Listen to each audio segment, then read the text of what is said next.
하나님의 말씀을 들으시기를 바랍니다. 예수께서 모든 말씀을 백성에게 들려주시기를 마치신 후에 가버나움으로 들어가시니라.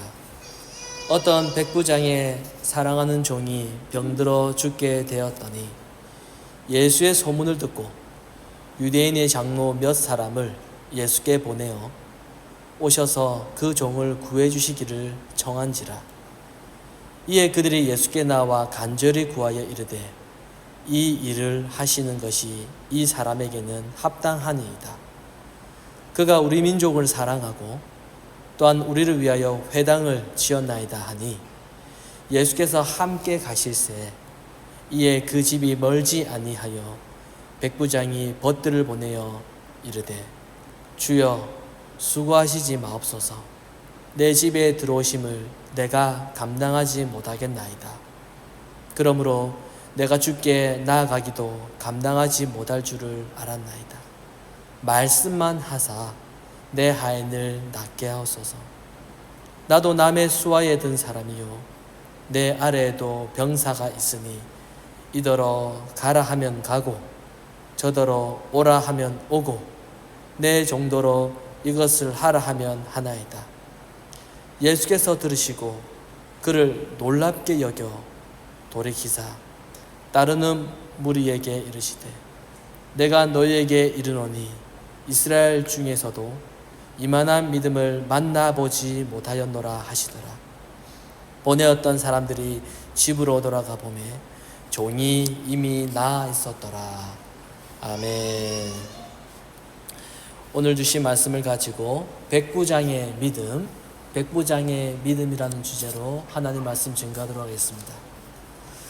우리가 신앙생활을 하고 있는 것은 모두가 다 믿음이 있기 때문입니다. 믿음이 없으면 신앙생활을 할 수가 없습니다. 그러나 믿음에도 참된 믿음이 있는가 하면 거짓된 믿음도 있습니다. 가끔씩은 위험한 믿음도 있습니다. 오래전 사건인데 경기도 안산에 있는 한 교회에서 있었던 사건인데 이곳에서는 이 성도들이 여러 명이서 함께 공동생활을 했습니다. 같이 먹고 자고 같이 살았어요. 그런데 그 교회의 목사의 아내가 교회 자금을 자기 마음대로 사용을 해서 그렇게 함께 살던 함께 생활했던 몇몇 사람들이 또한 이 목회자도 다른 목회자도 있었고 또 남편 목회자도 있었는데 그 목사의 사모를 자기 아내를 폭행해서 숨지게 하였습니다. 이 교회 자금을 투명하게 사용하지 않았다. 이제 이 이유입니다. 그리고 난 뒤에 대략 한 80일 동안 그 시신을 방치했는데 그 이유는 아내를 부활시키기 위해서 열심히 기도했다는 겁니다. 잘못되고 위험한 믿음으로 인하여서 하나님의 영광도 가리고 교회의 명예도 가리고 너무나도 어처구니가 없는 사건이 있었습니다. 사실 이렇게 극단적인 믿음을 가진 사람은 우리 주위에 흔하지는 않지만은 잘못되고 거짓된 믿음을 가지고 자기 안에서 헤어나오지 못하고 자기 안에서 빠져나오지 못하는 사람들은 우리 주위에도 꽤 많이 있습니다. 어떤 믿음을 소유하고 있는지는 아주 중요합니다. 그 믿음이 그의 삶을 이끌어내고 무엇보다 그것은 영혼의 문제이기 때문입니다. 오늘 본문도 우리에게 이 믿음이 무엇인지 잘 보여주고 있는 본문입니다. 성경에 나오는 이 백부장은 군대를 지휘하는 지휘관이었습니다. 당시 로마의 군대는 6,000명으로 구성되어 있고 한 군단을 600명씩 이렇게 나누어서 총 10개의 군단으로 편성이 되었는데 이 600명의 군단을 100명씩 다시 이렇게 나누어서 그 100명을 관리하는 사람을 백부장이라고 그렇게 불렀습니다. 그래서 오늘날로 치면은 대위나 소령 그 정도였습니다. 이스라엘에 로마 군대가 들어와서 이 이스라엘을 지배를 하고 있었기 때문에 이 백부장의 지위는 아주 높았습니다. 로마 군대를 향한 이스라엘의 인식은 사실 부정적이었어요. 왜냐하면 식민 사회에서 당연히 좋을 리가 없겠죠. 그런데 이 백부장에 대한 인식은 이스라엘 백성들이 백부장을 바라보는 인식은 좀 달랐습니다. 이스라엘 사람들에게 백부장은 긍정적인 그런 이미지였습니다. 그래서 오늘 본문에 등장하는 이 백부장의 경우에도 신앙을 가지게 되었고, 신앙을 갖지 않는 백부장도 역시 예수님의 죽음을 보고서 뭐라고 이야기를 했냐면은 이 사람은 진실로 하나님의 아들이다, 이렇게 말할 정도였습니다. 그러니까 여하튼 이 백부장은 이방 군인이었지만은 유대인들에게, 이스라엘 백성들에게 선한 일을 많이 베풀었고 아주 경건했던 그런 사람들이었습니다.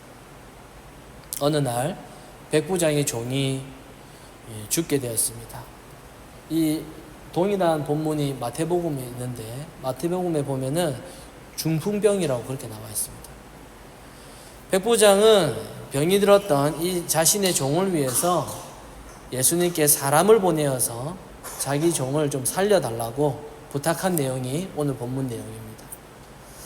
참고로 여러분, 성경에는 예수님께서 누군가의 믿음을 칭찬을 하시면서 이것이 바로 참된 믿음이라고 말씀하시는 내용들이 들어 있습니다.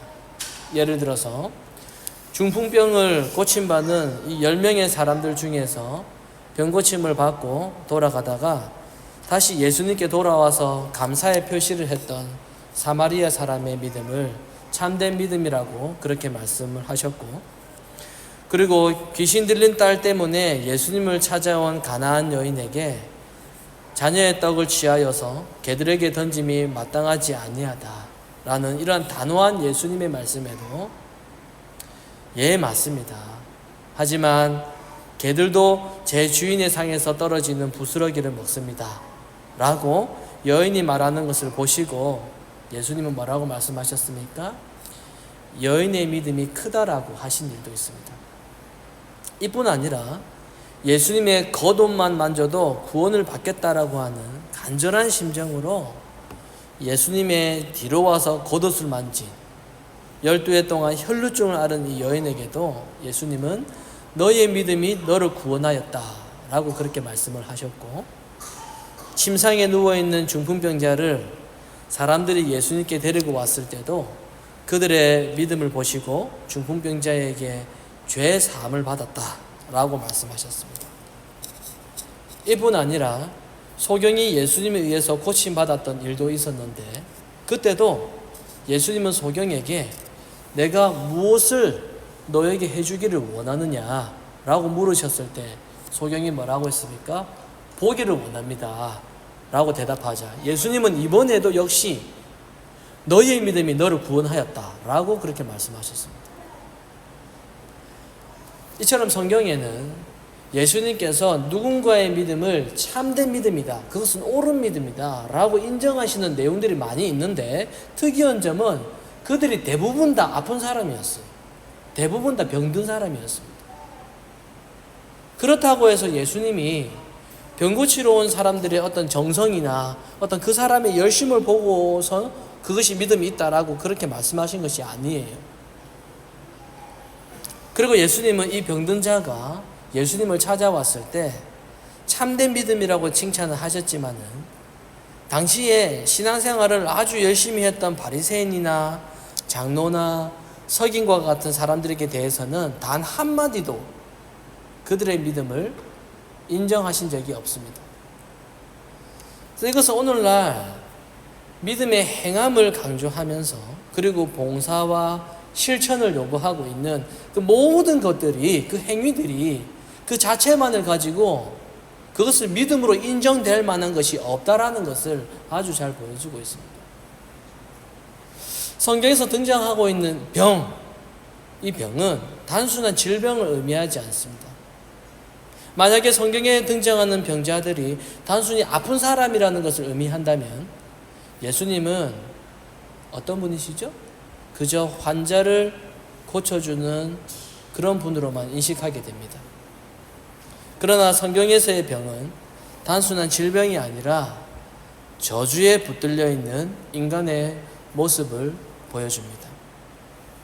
따라서 예수님께서 병을 고쳐주신 것은 단순히 사람의 몸을 낫게 하시는 그런 예수님을 보여주는 것이 아니라 죄에 갇혀 있는, 저주에 갇힌 우리를 건지시는 분으로 오셨다라는 것을 보여주고 있습니다.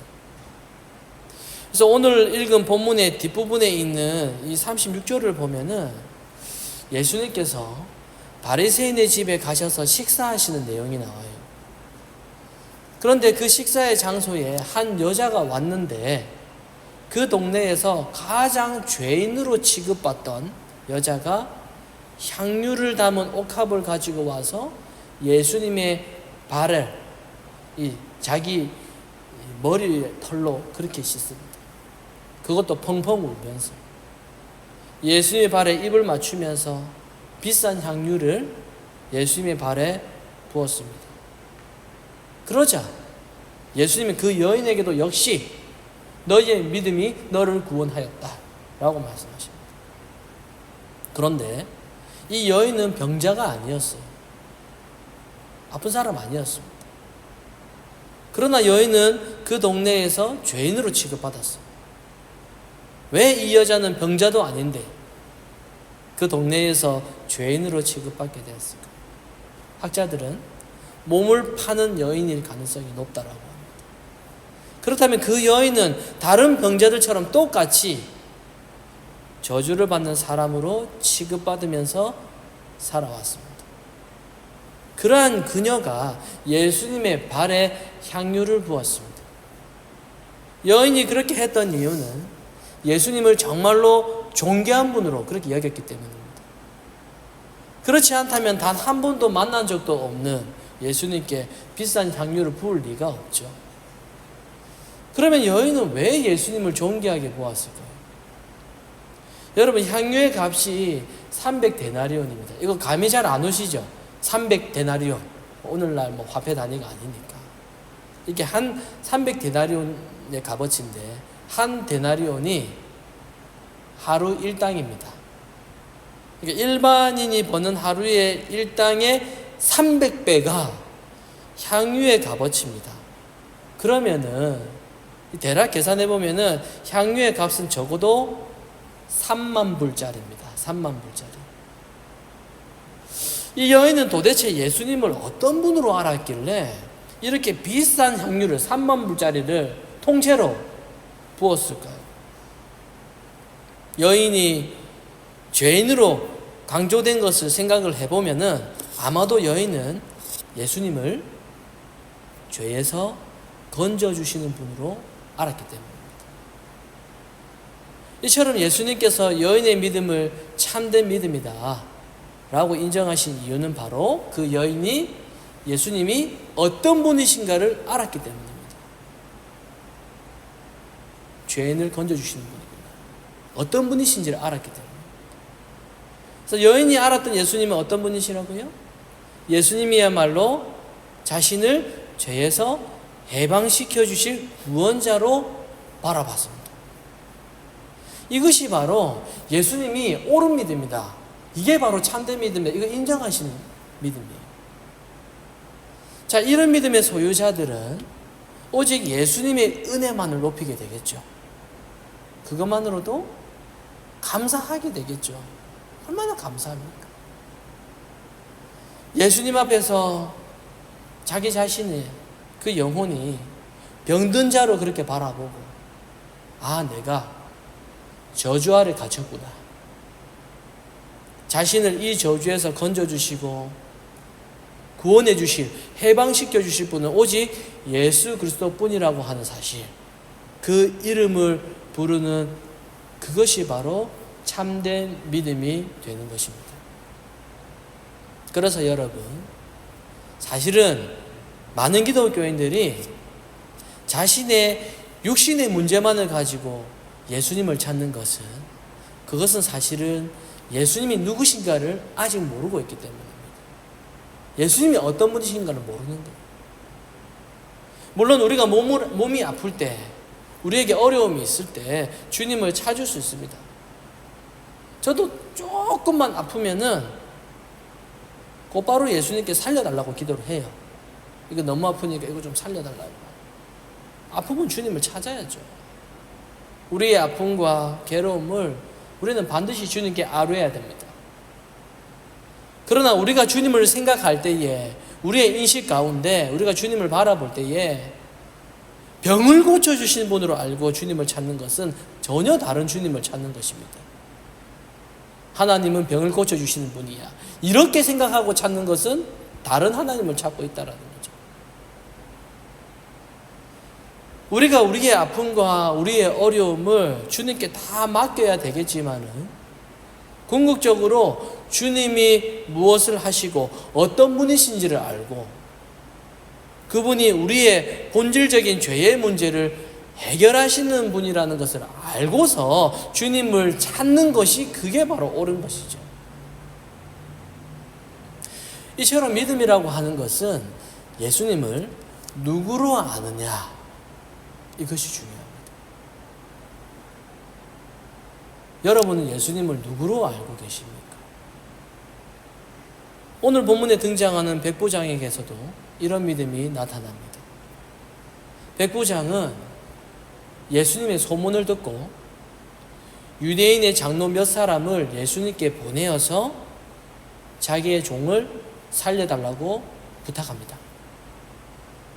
이 백부장은 이 가버나움 지역을 총 담당했던 장교였기 때문에 그 지역에서 굉장히 큰 권력을 가지고 있어요. 여러분, 권력을 가진 사람이라면 자신의 가족이 아프거나 자신의 종이 아프면은 어떻게 하겠습니까?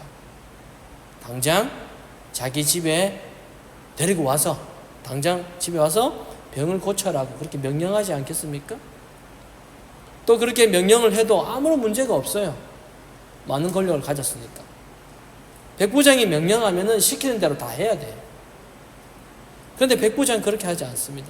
예수님께 부탁을 하기 위해서 장로 몇 사람을 예수님께 보냅니다. 어떤 분은 지금 백부장이 예수님께 장로를 보낸 이 행동을 가지고 백부장을 겸손한 사람이다 라고 말하면서 백부장의 겸손을 본받아야 됩니다, 이렇게 말하는 사람도 있어요. 만약에 백부장의 겸손을 말하고 싶으면은 백부장이 예수님을 직접 찾아가야죠. 보내지 말고, 사람도 보내지 말고 자기가 직접 찾아가서 무릎 꿇고 부탁을 하는 것이, 그게 겸손한 태도가 아니겠습니까? 그래서 백부장이 사람을 보낸 이 행동을 가지고 뭐 겸손하다 이렇게 볼 수는 없어요. 겸손을 말하는 게 아닙니다. 자, 그렇다면은 백부장은 왜 자신이 직접 예수님을 찾아가지 않았을까요? 7절에 보면 그 이유가 나옵니다. 백부장이 사람을 예수님께 보냈더니 예수님께서 백부장의 집으로 찾아오셨습니다. 그때 집으로 찾아온 예수님께 백부장이 이렇게 말합니다. 내가 주께 나아가기도 감당하지 못할 줄을 알았나이다. 백부장이 예수님을 직접 찾아가지 않은 이유는 자신은 감히 예수님 앞에 나설 수도 없는 존재라는 것을 알았기 때문입니다. 이것은 인간관계에서 나타나는 그 정도의 겸손이 아닙니다. 그는 실제로 자기가 어떤 존재인지를 알았습니다. 그리고 예수님이 누구신지를 알았습니다.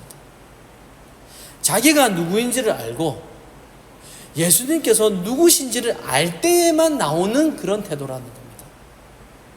그 지역에서 가장 큰 권력을 가지고 있는 백부장이 아무런 부족함이 없고 자기 말 한마디라면 모든 것을 다 할 수 있는 그런 위치에 있는 그런 사람인데 아무런 힘도 없지, 볼품없는 그런 예수님 앞에 감히 나아갈 수 없는 그런 하찮은 존재로 자기 자신을 그렇게 보고 있는 겁니다.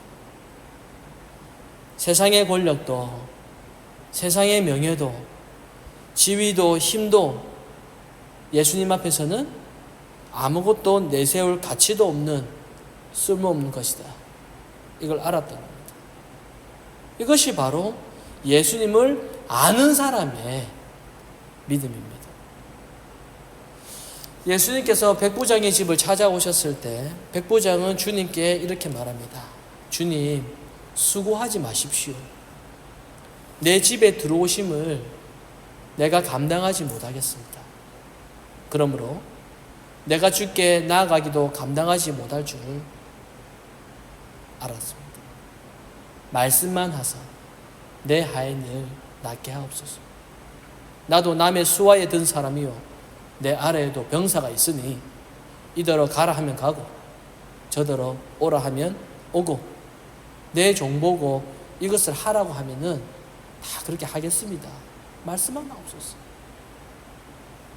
백부장은 지금 이렇게 자기의 집에 예수님께서 들어오시는 것을 막으려고 합니다. 들어오지 마십시오. 말만 하십시오. 시킨 대로 하겠습니다.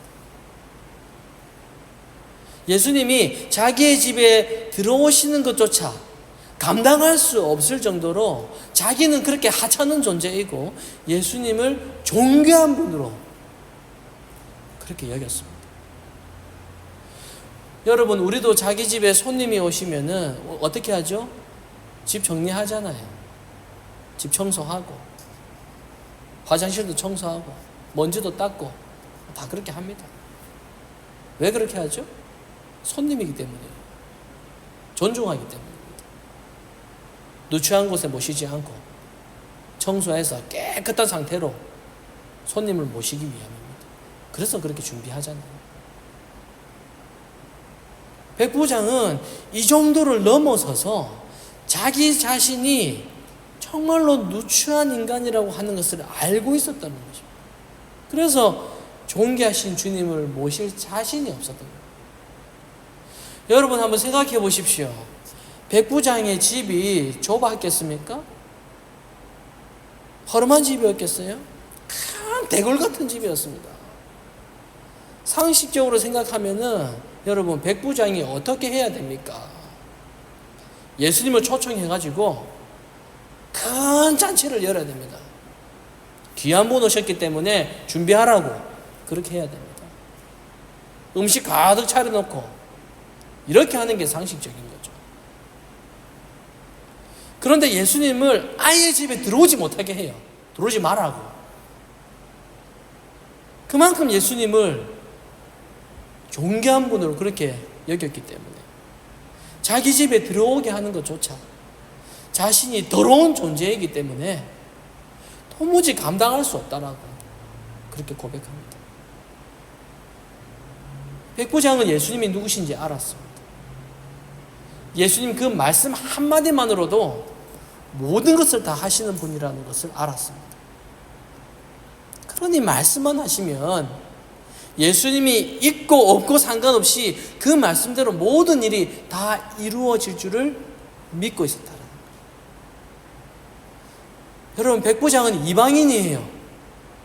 유대인이 아닙니다.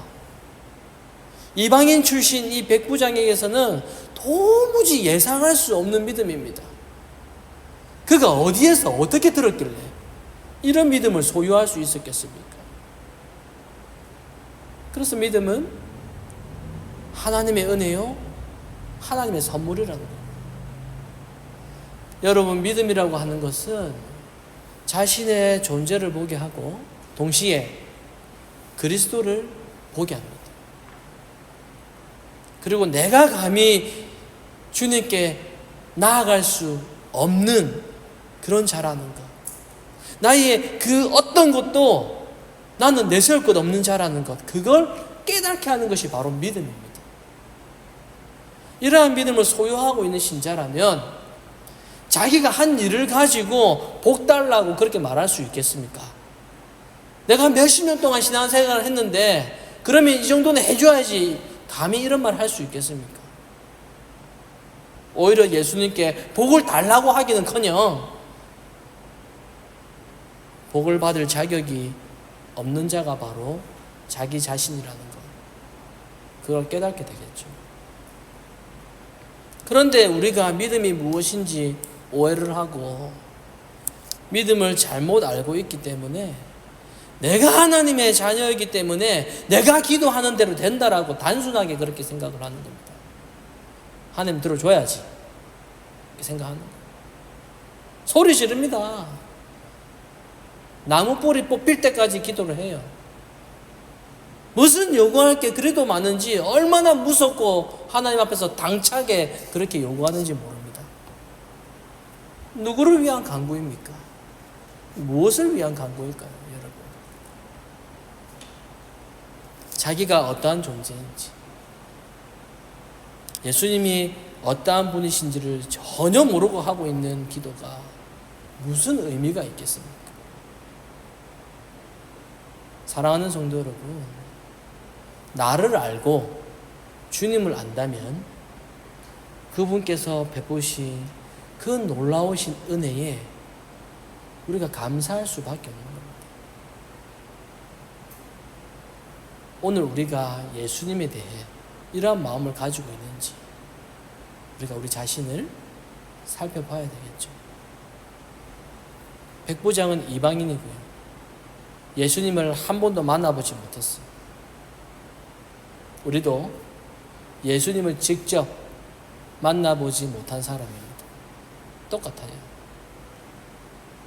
그러나 백부장은 예수님에 대한 소문만 듣고 예수님이 누구신지 알게 되었고 마음에 믿음이 생겨서 자기가 예수님께 나아가는 것도 감당할 수가 없다라는 그러한 고백을 하게 되었습니다.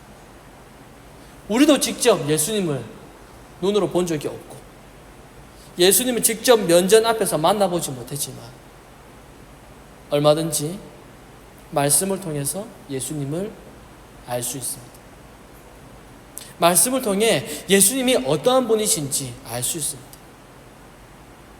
그렇게 예수님을 제대로 알 때, 바르게 알 때 우리는 이렇게 고백하게 됩니다.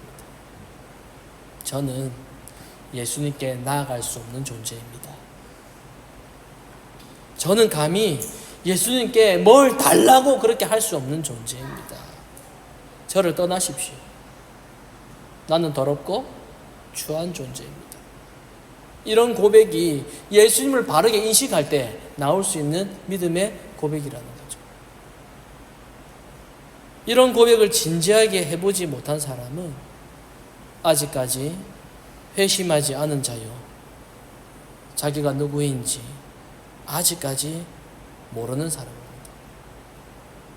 그러니 여러분, 주님을 제대로 알고서 고백할 수 있기를 바랍니다. 주님, 저는 죄인입니다. 저를 떠나십시오. 이런 고백을 하는 사람, 이런 고백을 하는 자가 바로 믿음으로 구원받은 참된 신자의 고백이라는 것을 기억하시고 우리의 삶 속에서 늘 회개와 감사가 넘쳐나시는 저와 여러분이 되시기를 간절히 소망합니다.